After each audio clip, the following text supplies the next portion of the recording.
First, let me apologize in advance for being all over the place or not making sense, because that's what I'm good at. That's what I do. How the hell did I become a licensed therapist? Man, I don't know. Okay, this is life coaching tip number, 34.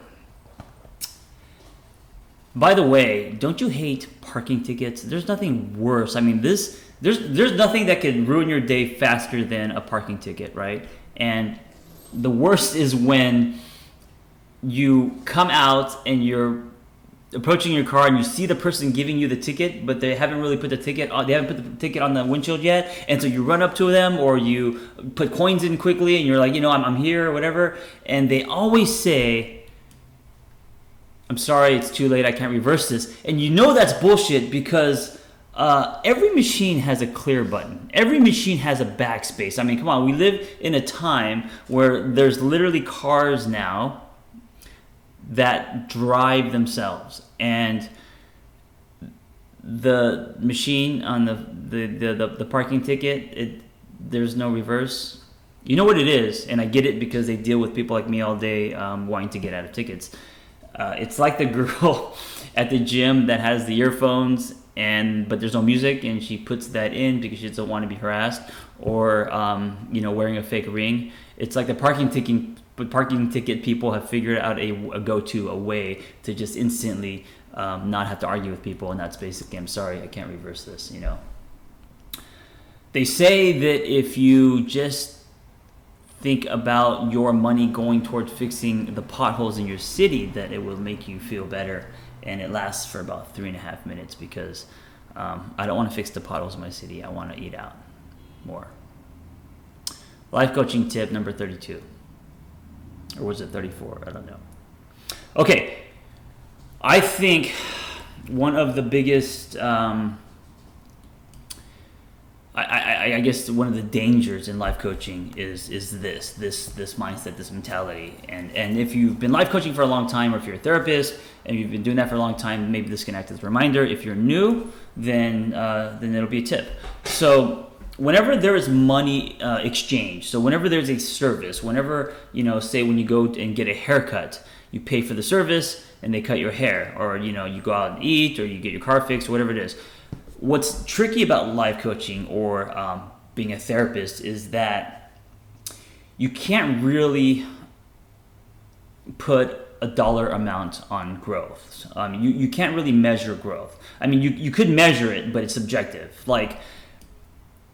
And also, you don't know when the growth is going to come. You may be in the line of 6 people where the person that is looking for growth needs to go through a certain amount of people before they change. Maybe they're not ready to change, and maybe you're the first person in that set of dominoes, So it's really easy to internalize that and feel that you're not a good coach, especially when you're beginning, because you're so sensitive and afraid, and a lot of times coaches will give out a ton of interventions and homework as kind of a way to hide behind their confidence. And I'm not. If you do a lot of homework, I'm not saying that this is you. I'm just saying that a lot of beginning coaches do that because they want to see results and the intention is good, and they're doing everything they can to help you. Sometimes it's not about that. Sometimes it's about just creating that space, hopefully a safe one, and knowing that in that space they're going to grow. And it doesn't matter if it's going to be 1 session or 50 sessions. I've seen clients for years, and I've done literally 1 session with a client and never seen them again. That's not mine to own. And if I choose to own that, I'm going to start defining myself as putting labels on myself and saying that I'm not good or effective. Sometimes people will get something out of a session months later. Sometimes they'll look back and think, "Oh man, what that person said or did, is helping me today," and it's good to know that. So, as a reminder or as a tip, do not attach your value, your worth as a coach, as someone that is a catalyst, to results. That's always dangerous, and if you do, you're going to start measuring yourself. I personally think. By the way, does anyone want to buy this? I want to. It's heavy. I'm not a big fan of the tiki torches and the water coming out. What was I talking about? Attaching your worth to results. Well, in general, that is not a good thing, but especially in coaching, I think it can be dangerous. I think the power is, and I say the word power carefully. I think the potency in a coach is the magic, right? That's created not based on knowledge, but based on the chemistry of the individuals. Because you're going to have different chemistry with different clients, because everyone's human, and that chemistry sometimes can be life changing, and sometimes that chemistry can be there's none there, and you're more of just someone that's giving assignments or advice, and if it's not there, it's okay. It's not your fault. It doesn't make you. Maybe they're just not right for you. So, and then for someone else, you may be extremely powerful, and you may be able to change someone's life literally in one conversation. Who knows? Don't own that. Don't judge it. Don't allow your ego to get involved, because it's going to backfire, and you're going to think that you are effective or you're not effective based on that. And I don't care how good you are. It's every client you're not going to have the same impact on every client. I don't care if you're fucking Tony Robbins. I don't care what you can do, or all these techniques. I really believe that it's based on that relationship, and that relationship changes depending on the individual and their story, and also where you're at in your life. Okay, so in a nutshell, I guess my tip 32 is just to be easy on yourself, because life coaching is a craft, and like any craft, it takes time. It takes, think about it. Think about the people that get black belts in martial arts, and how many hours and how many thousands of kicks they had to do, or people that are really good at whatever, skating or CrossFit or whatever. It's a craft, man. They're at it and they're learning, and that's the only way that you get really good at something. And there's no difference when it comes to the craft of working with people and life coaching, knowing what your gifts are, knowing what you need to work on, knowing what people respond to and don't, but most importantly, the confidence in yourself. I think that if you are not confident in yourself, it really doesn't matter if you're right or wrong. It's because I don't think there is a right or wrong. But if you're not confident in yourself, people can smell that and they feel unsafe.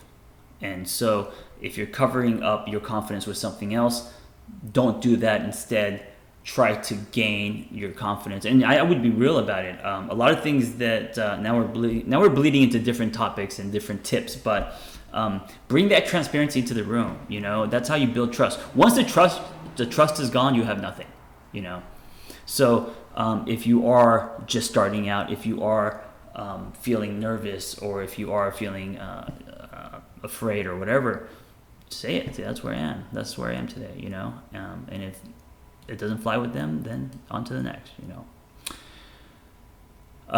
Because that's your truth, and there's nothing worse than getting into a room with someone who you're trying to coach about being authentic, and coach about life, and you're putting on a veneer or a fake front. They will smell that, and then you're kind of being a hypocrite. So that's my life coaching tip, is to be easier on yourself, and to not judge and label and tie your worth or your value as a coach to results, because results are subjective, and they come and they could come at a different time. Okay. Also, what else was I going to say? I think that's it. This is my first ramble for my secret Facebook group. One of many. This one's a life coaching tips group, and you don't have to be a life coach. You could be someone interested in life coaching, or an up-and-coming therapist, or you could be in grad school studying psychology. It doesn't matter, or you could just be fucking nosy. I don't know. But this group is an invite-only private group for members to have conversations about this, or just rant. And it doesn't have to be on a video. It could be just typing. The great thing about Facebook, and I know there are people that hate it, is that it's the best platform to connect instantly, especially with their technology and being on the phone. So that's why I'm using the secret group platform on Facebook. There's also addiction, anxiety, eating disorders, and all these other topics that we're starting with, and it's going to grow, hopefully. And I will be in them, as my catalyst will also. So if you're interested, let me know. And stop getting parking tickets.